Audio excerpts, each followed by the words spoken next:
Simple, easy grilled chicken with a Southwest seasoning blend. Look at that. Juicy. Let's get after it. So just using some regular chicken breast I picked up from the local grocery store. Gonna be using some of my sugar-free Southwest seasoning. I'm going for kind of a Tex-Mex flavor on these. So one tip, if you have any extra like skin or fat, go ahead and trim that off. If you got some shears or some scissors, even just a knife, these look pretty good, but there's a few areas where I'm just trimming them.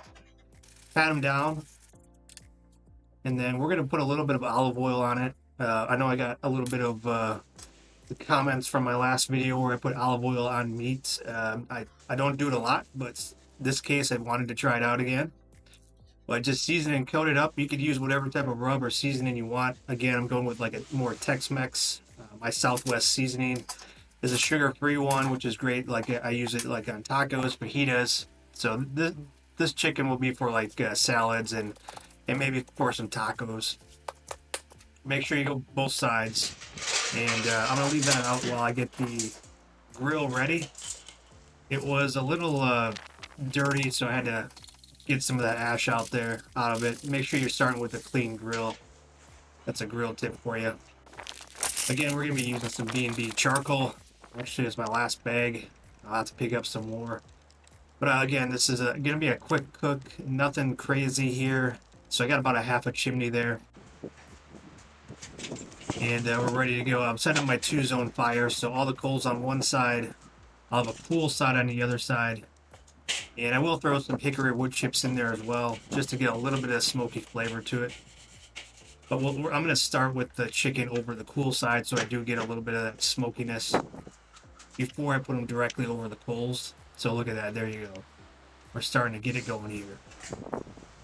It's about time to check on them. It's about halfway through, so this cook should only take maybe 25 to 30 minutes. Directly over the coals. And I'm looking for an internal temp about 160, 165, because if I pull it off, the chicken's going to continue to cook internally while I let it rest a little bit. Oh, look at that. You get some nice color on it with that Southwest blend, especially crisping it up right over the coals. Nice color, beautiful char on there. Slice into these bad boys. Beautiful color. And again, you can use whatever seasoning. You can put sauce on it if you want. I'm not a big sauce fan on my chicken, but you can definitely do that. Look at that slice, nice slice. Make sure you got a nice sharp knife to cut through there. Nice moist center, good color.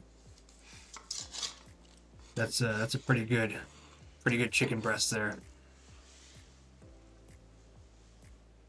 Let's get the shot there. See how it is. Really good. And here we go. Here's the payoff. Nice crunch on it. Great Southwest flavor. Again, I'm gonna be using this for like a salad, and also like some tacos. Gonna have some leftovers for the week for meal prep. Pulls apart real nice. Nice and juicy, nice and moist. You can't go wrong with a nice grilled chicken breast. Use whatever seasoning you want. As long as you're getting out there and doing it, trying it out, have a good thermometer, and make sure you're paying attention to the internal temp. Pull it off a little bit before it's done at 165, so you let it rest and it gets up to temp. If you like this one, hopefully you check out some other videos we got there, but we appreciate you stopping by, and hopefully getting a chance to get out and grill.